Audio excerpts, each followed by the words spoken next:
Okay, here we go. Welcome. Welcome to everyone. Welcome to session number 187. All right, number 187 of Kevin Reads A Course in Miracles.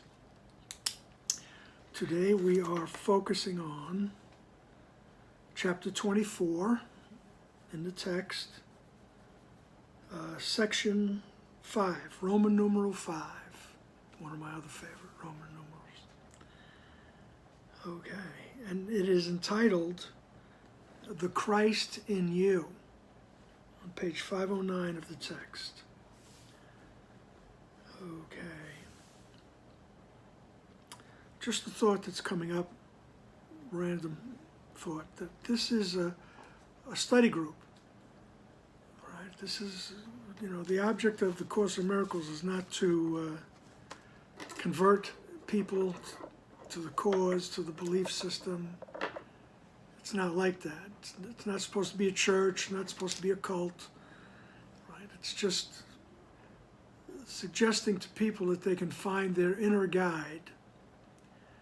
All right? And that's it. It's between you and your inner guide. There's no church involved. All right? So there's no recruiting, there's no converting, none of that stuff. Okay, I don't know why I was even inspired to say that, but here we go. This section, the Christ in you, even Dr. Wapnick said, and you notice if you're reading it, it can almost be just lifted out and put in other places. Right? It's almost like a little pause where Jesus tells you exactly what's happening, and how you can go through the world with a different perspective, right? Even a different view of your body. Okay, so before I mess it up, let's begin. The Christ in you. The Christ in you is very still. He looks on what he loves and knows it as himself. And thus does he rejoice at what he sees, because he knows that it is one with him and with his Father. Specialness, too, takes joy in what it sees, although it is not true. Yet what you seek for is a source of joy as you conceive it. What you wish is true for you. Nor is it possible that you can wish for something and lack faith that it is so. Wishing makes real as surely as does will create. The power of a wish upholds illusions as strongly as does love extend itself, except that one deludes, the other heals. Okay? So he begins with this very beautiful sentence. The Christ in you is very still. It is realized in the holy silence, as they say. And the Christ in you looks on what he loves, and he knows it as himself. Right? And he rejoices at what he sees. Right? The Christ in you recognizes the Christ. Right? Recognizes the emanations of God. And rejoices. He knows that what is one with him and with his Father. Right? He knows that it is one with him and with his Father. And then he says, look, specialness too, the idea of separation, that takes joy in what it sees also. The only thing is, it's not true. It's founded on a lie. The lie is that I separated from God. I separated from the oneness. That's the lie that we believe. And when we're out here in the world accomplishing things and, you know, admiring ourselves and everybody else and all the pretty people and all the champions and whatnot. The specialness is rejoicing at what it sees. It's proving it's separated from the oneness. Right? Yet what you seek for is a source of joy as you conceive it. So what you think is a source of joy, you look for it. Okay? And then he says, look, what you wish is true for you. And that's the secret wish he talks about, which is to be separate from the oneness. The individuality. So he says, look, that secret, that wish, it's true for you. He says, nor is it possible that you can wish for something and lack faith that it is so. All right? So we wished in the beginning for individuality, and we have faith in this ego thought system. Right? He says, wishing makes real as surely as does will create. The will creates just as the will of God. It just extends everything, everywhere. It extends. All right. The power of a wish upholds illusions as strongly as does love extend itself. All right. So the power of the wish, that tiny mad idea, oh, maybe I could be an individual. That powerful thought manifested, so we think. It gave rise to illusions. Okay? All right. The power of a wish upholds illusions. All right. As strongly as does love extend itself. All right. So love just extends and envelops everything, and that wish to be individual projects itself. All right? And here's the illusions all around us. All right? The power of a wish upholds illusions as strongly as does love extend itself, except that one deludes, which is the wish to be separate, brings on the delusions, and the other heals, the will to extend love, heals the mind. Excuse me. It says, there is no dream of specialness, however hidden or disguised the form, however lovely it may seem to be, however much it delicately offers the hope of peace and the escape from pain, in which you suffer not your condemnation. In dreams, effect and cause are interchanged. And here the maker of the dream believes that what he has made is happening to him. He does not realize he picked a thread from here, a scrap from there, and wove a picture out of nothing. For the parts do not belong together, and the whole contributes nothing to the parts to give them meaning. All right. Now, this is a long sentence in the beginning here.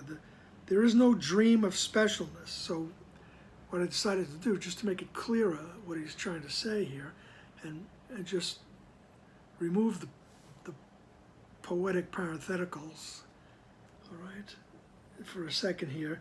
He says, there is no dream of specialness in which you suffer not your condemnation. All right? So there is no dream of specialness, however hidden or disguised the form, all right, however lovely it may seem to be, however much it delicately offers the hope of peace and the escape from pain. He says, it doesn't matter about that. You suffer your own condemnation. All right. In dreams, effect and cause are interchanged. Even though I had the thought of separation and poof, I project out into the world, here's the illusions. I think the world is being done to me. How did I get here? Right? This is not my house. This is not my beautiful wife. Right? Same as it ever was. We think it's being done to us, so this way we don't have to take responsibility. All right? So we reverse, all right, cause and effect. For the maker of the dream believes that what he had made is happening to him. All right? He says the parts don't belong together, all these things that we've done here. And the whole contributes nothing to the parts to give them meaning. All right? So every thought of specialness is reinforcing the idea that I'm guilty, I separated, all right? Which is not true, okay? And that's what we're trying to learn. We're trying to learn that we did not separate, all right? And we are still part of the oneness that continues as we sleep. Paragraph 3, where could your peace arise from but from forgiveness? Right? The Christ in you looks only on the truth and sees no condemnation that could need forgiveness. He is at peace because he sees no sin. Identify with him and what has he that you have not? He is your eyes, your ears, your hands, your feet. How gentle are the sights he sees, the sounds he hears.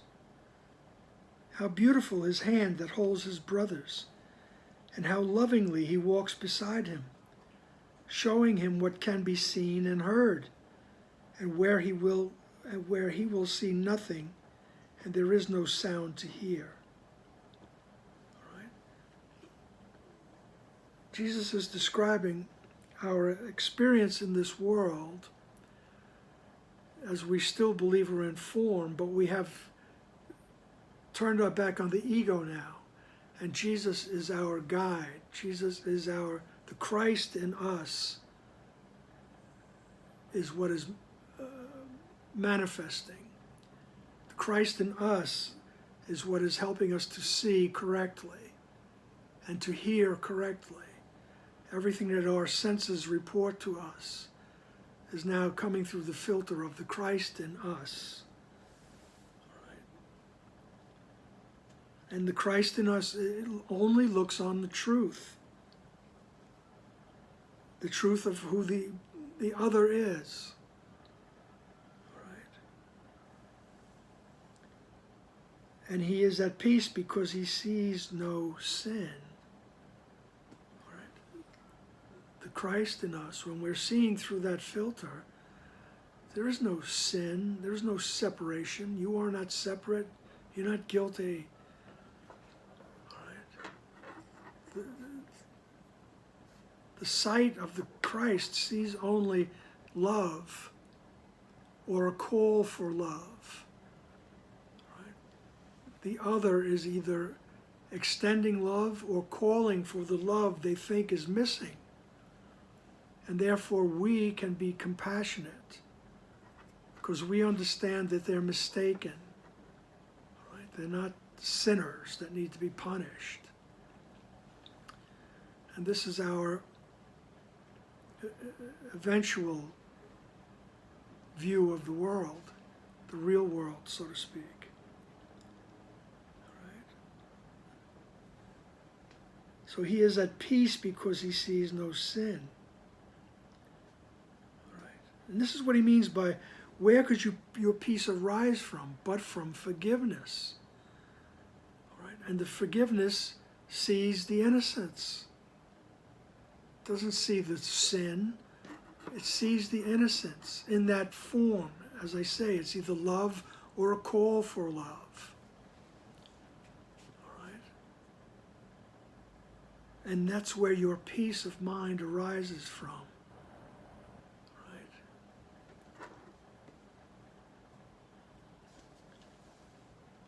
So where could your peace arise but from forgiveness? All right? The Christ in you looks only on the truth.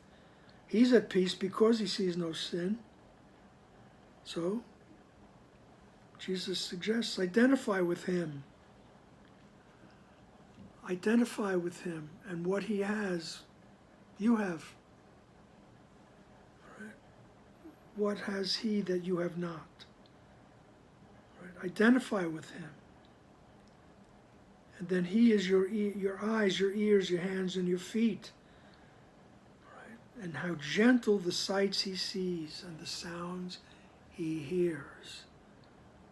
Right? When we are identifying with the right mind, with Jesus, with our true nature, the Christ, everything we see and hear and touch and smell, everything our senses report, right, they just become beautiful and gentle.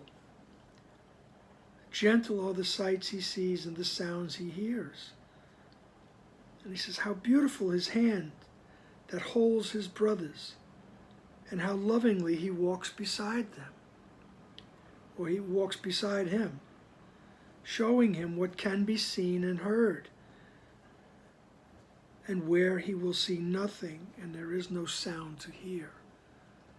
Right? Eventually he will show us our true nature in that abstract spirit. Right?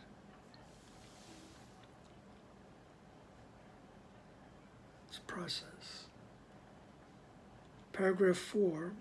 Let your specialness direct his way, and you will follow. Right? I have this marked. This is a powerful paragraph. You'll see the contrast between that gentleness and that beauty of following the Christ in you. And then he says in paragraph 4, yet let your specialness direct his way, and you will follow. And both will walk in danger, each intent in the dark forest of the sightless, unlit by the shifting tiny gleams that spark an instant from the fireflies of sin and then go out, to lead the other to a nameless precipice and hurl him over it. For what can specialness delight in but to kill? What does it seek for but the sight of death? Where does it lead but to destruction? Yet think not that it looked upon your brother first, nor hated him before it hated you. The sin it set its eyes behold in him, and loved to look upon, it saw in you, and looks on still with joy. Yet is it joy to look upon decay and madness, and believe this crumbling thing with flesh already loosened from the bone and sightless holes for eyes is like yourself? Alrighty then. It's almost like Jesus took on the persona of Stephen King in this paragraph here. But you notice the contrast. Right? The preceding paragraph is all about if we identify with the Christ that's in us, in our mind, everything, the sights and sounds, all the senses will report only gentleness and kindness. But if we identify with separation, with individuality, with separateness, right? He says you're going to walk in danger in that dark forest. The dark forest of the sightless. Right? And then go out to lead the other. Right? Once again, we'll skip the parentheticals, which are very poetic and descriptive. But we go into this sightless forest, this dark forest, and we take the other and we lead him to the cliff. We lead him to the precipice and throw him off. Because that's what specialness does. That's what the ego thought system is. It's only me. It's me. Right? you are competition, right? You are a threat. You need to go, right? So if you let specialness direct your way, you will follow, and both will walk in danger, each intent in the dark forest of the sightless, unlit by the shifting tiny gleams that spark an instant from the fireflies of sin, and then go out to lead the other to a nameless precipice and hurl him over it. For what can specialness delight in but to kill? What does it seek for but the sight of death? Where does it lead but to destruction? Yet think you not that it looked upon your brother first. So I aligned myself with this idea of separation and individuality. And he says, now it's war, it's conflict.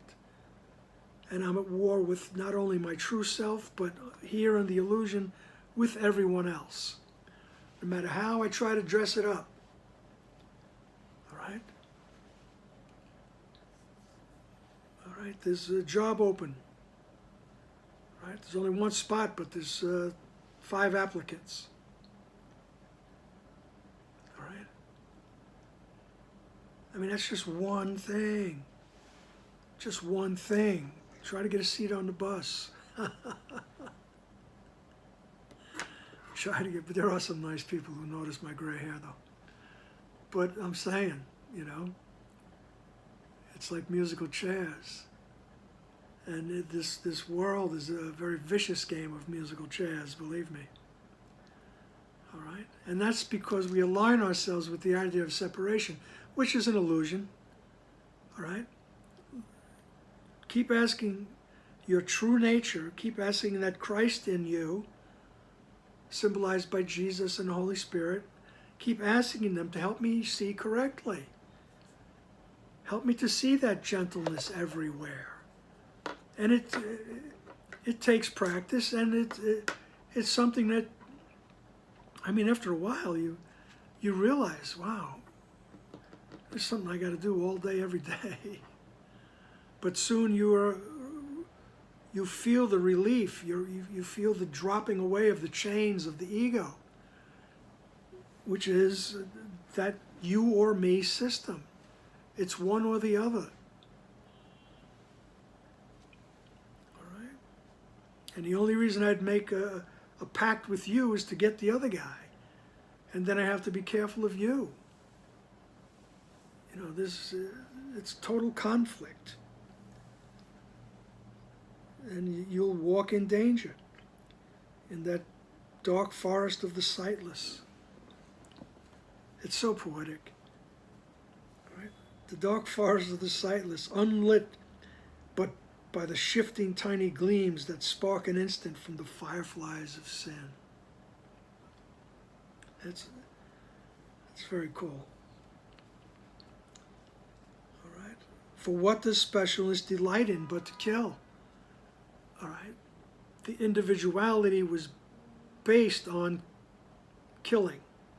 I killed the oneness. I killed God. Remember, this is all myth. Okay? This is what the ego thought system has us believe. This is what we chose to believe. I killed God. Now I got to run. All right? Next time you see me coming, you better run. And we project out into the world. We projected our sin onto God, right? At first I was the murderer, but then God becomes the murderer. He's going to try to kill me. Remember, this is a very psychological spirituality. Very psychological. Right? And it's a good idea not to condemn yourself when you notice yourself thinking in the ego thought system. Say, oh, there it is. That's about as brutal as you should be with each other, or with yourself. Say, oh, there it is. I'm in the ego again. And how does that feel? Do you want to stay there? All right. Or do you want to ask for help? We don't get out without help. Okay? So what does the ego seek for? But the sight of death. Where does it lead? But to destruction. Right? So it destroyed the oneness, so it thinks. Now it projects out into this universe of form, and it destroys everything else. Oh my goodness. I mean, everything. Right? He says, yeah, but don't think that it looked upon your brother first. Right? Nor hated him before it hated you. All right? So this thought system, it's a system of hate. And the hatred started here in this individuality. The sin its eyes behold in the other, because I projected that sin. All right? I projected the guilt onto the other. So the sin its eyes behold in him and love to look upon, it saw in you and looks on still with joy. No matter how we try to project the guilt, it's still there. Right? And the ego thought system rejoices. It looks on that with joy. Oh, look, he's still guilty. He thinks he got rid of it. And he says, yet is it joy to look upon decay and madness? All right. Is it joy to believe this crumbling thing with flesh already loosened from the bone and sightless holes for eyes is like yourself? A gruesome way to describe the body. All right. He says, you think that's who you are? All right. So after that gruesomeness, we get a reprieve. He says in paragraph 5, rejoice you have no eyes with which to see, no ears to listen, and no hands to hold or feel to guide. Be glad that only Christ can lend you his, while you have need of them. They are illusions too, as much as yours, and yet because they serve a different purpose, the strength their purpose holds is given them, and what they see and hear and hold and lead is given light, that you may lead as you were led. Right? He says, be glad that we can choose to ask Jesus, help me to see. All right, the Christ in you, help me to see. And by doing that willingness, right, then the Christ in us is lending his hands and his eyes and his ears. That's the poetic metaphor here. All right. He says, be glad that only Christ can lend you his. And then he has that little phrase there, while you have need of them, while we still believe we're in form, we could change the purpose of the form. Right? We can dedicate ourselves to truth. Okay? Changing the purpose of the form. And while we still are in form, the Christ in us is lending us his senses, so to speak. Right? And he says, look, those things are still illusions too, because the form is an illusion. All right? But you're working your way out of it. Right? He says, they are illusions too, as much as yours. And yet, because they serve a different purpose, the strength their purpose holds is given them.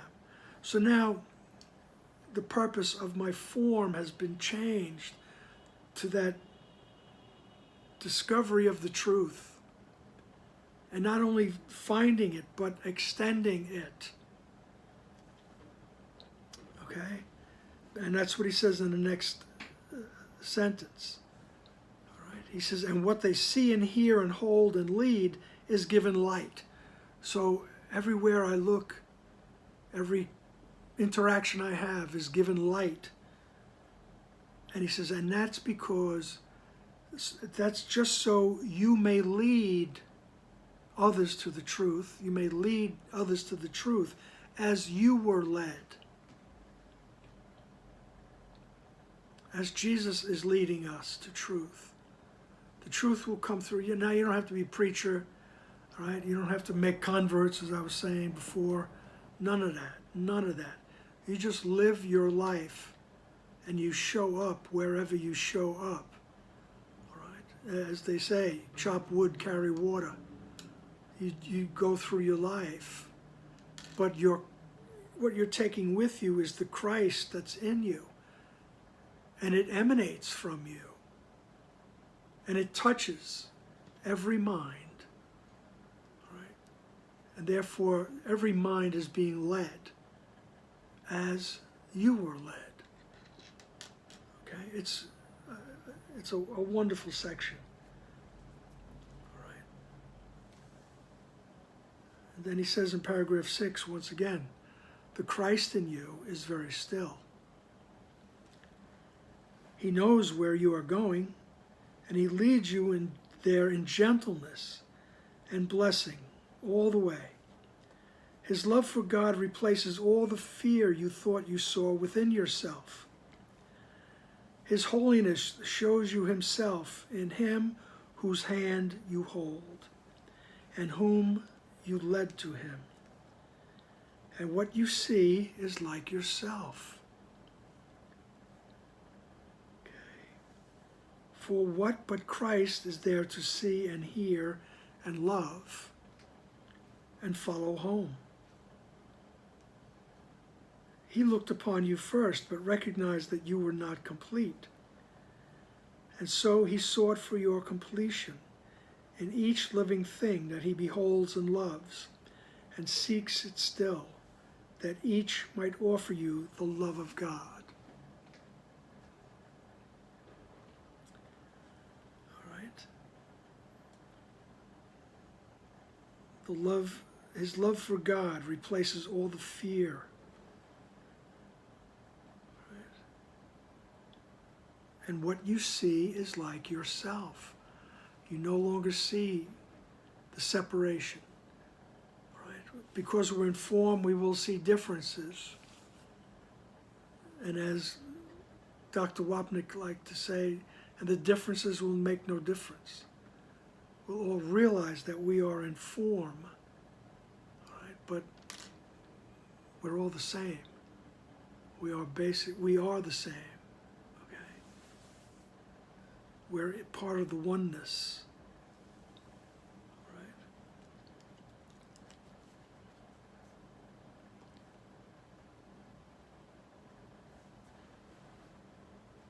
For what but Christ is there to see and hear and love and follow home? All right? And what you see is like yourself.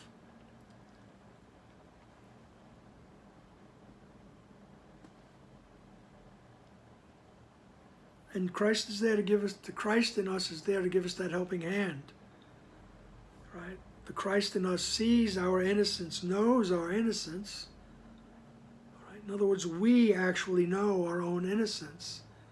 It's just that we need a little help. Right? There's a couple of bags we have to put down and walk away from. Right? There's a couple of things we need to relinquish. So the Christ in you is very still. Paragraph 7, yet is he quiet, for he knows that love is in you now, and safely held in you by that same hand that holds your brothers in your own. Christ's hand holds all his brothers in himself. He gives them vision for their sightless eyes, and sings to them of heaven, that their ears may hear no more sound of battle and of death.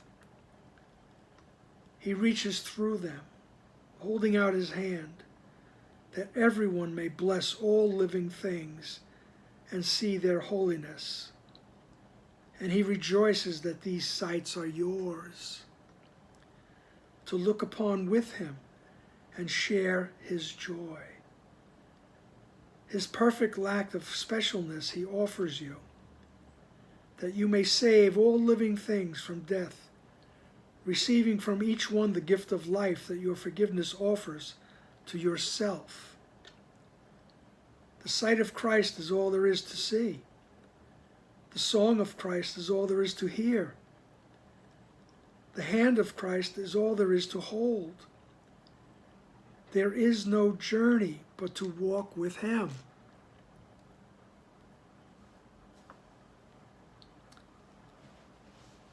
Okay.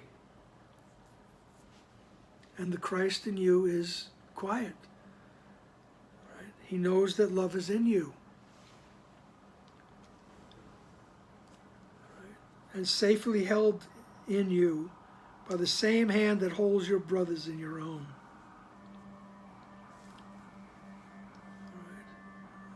Right? Christ's hand holds all the brothers in himself. Right? He reaches through them. His perfect lack of specialness he offers that you may save all living things from death. Right? And because minds are joined, there's only one mind. So when I've accepted my own innocence, the whole mind is released. The whole mind gets the benefit of that. Right? And once I have done that, once I have worked myself up to that final no to the ego, then the sight of Christ is all there is to see. The song of Christ is all there is to hear. The hand of Christ is all there is to hold. There is no journey but to walk with him. Okay. Paragraph 8. You who would be content with specialness and seek salvation in a war with love, consider this. The Holy Lord of heaven has himself come down to you to offer you your own completion. What is his is yours, because in your completion is his own. He who willed not to be without his Son could never will that you be brotherless. And would he give a brother unto you except he be as perfect as yourself, and just as like to him in holiness as you must be?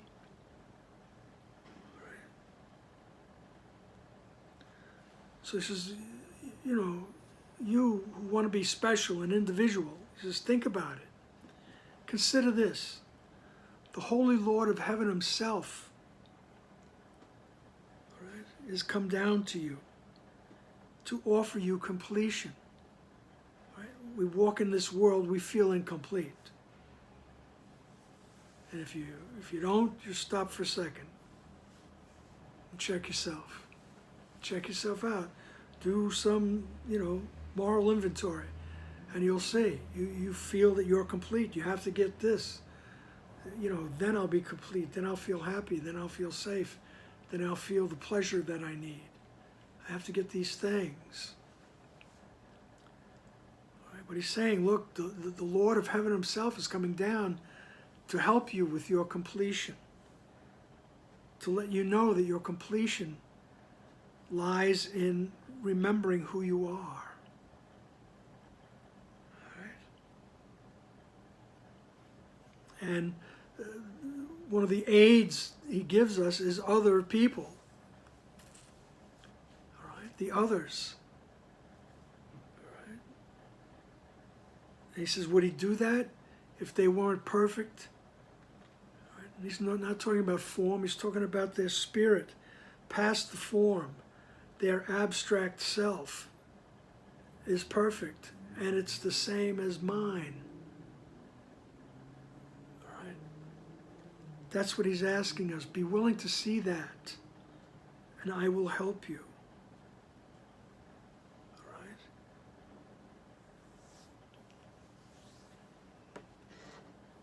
says, in one spot he says, if you don't want to do that, he goes, I'll wait. I'll wait for you to change your mind. All right. And would he give a brother unto you, except he be as perfect as yourself, and just as like to him in holiness as you must be? So the other is just like the Christ, as you must be. But we have to be willing to see that. We need help seeing that. And Jesus is the help. The Christ, the symbol of the Christ, Jesus is the help. He's come down to help us, as the words say. Because who knows, up, down, you know.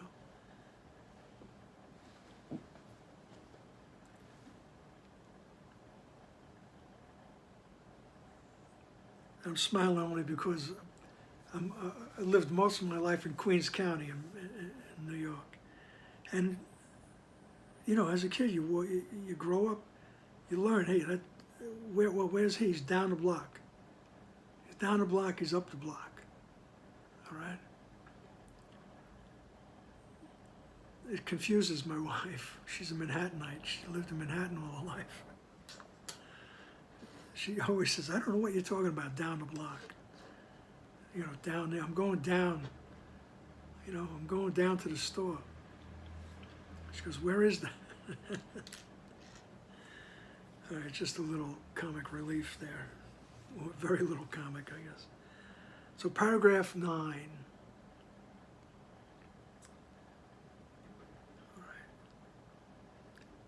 There must be doubt before there can be conflict. And every doubt must be about yourself. Christ has no doubt, and from his certainty, his quiet comes. He will exchange his certainty for all your doubts. If you agree that he is one with you, and that this oneness is endless, timeless, and within your grasp because your hands are his, he is within you, yet he walks beside you and before, leading the way that he must go to find himself complete. His quietness becomes your certainty. And where is doubt when certainty has come? All right? So that doubt, he goes, there must be doubt before there can be conflict. And that doubt is, what am I? Right? What am I? And the ego says, come on over here, you're an individual. Right? Then there's conflict. Because there was doubt, I wasn't sure. Right? And every doubt must be about yourself. That's where it starts. He says, and the Christ has no doubts. Right? The Christ in you has no doubt. And his certainty, and from his certainty, because he knows what he is, he can be quiet. He can enjoy the stillness. Christ has no doubt, and from his certainty, his quiet comes. And he will exchange his certainty for all your doubts. Right? And we do that in process by saying, help me to see correctly. I'm willing to see the truth. Right? I'm exchanging my doubts for certainty. Right? That's the practice. And he will exchange his certainty for all your doubts if you agree that he is one with you. And that this oneness is endless and timeless and within your grasp because your hands are his. So all you got to do is just really agree that this oneness is timeless and endless and it's within your grasp as long as you are letting him be your guide. Right? He is within you. Right? The Christ is within your mind. Yet he walks beside you and before you. It's all around you. All right? The Christ in you is leading the way that he must go to find himself complete. All right? The completion comes when I realize who I am. Right? And his quietness becomes your certainty. Right? You become certain of what you are, where you're going, right? Where you are. You become certain of everything. And he says, then where is doubt when certainty has come? Right? Where's the doubt? Where is the conflict? When you're sure of who you are.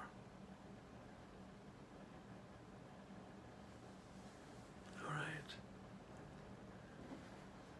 That's why Jesus also says, rest in peace is for the living. When you are certain of who you are at rest, you are in peace. There is no doubt, there's no conflict. Just keep applying, asking Jesus, help me to see. All right. Be willing to let the Christ in you rise up in your awareness. All righty then. And I look forward to next week's lesson. All right. Thank you for being here.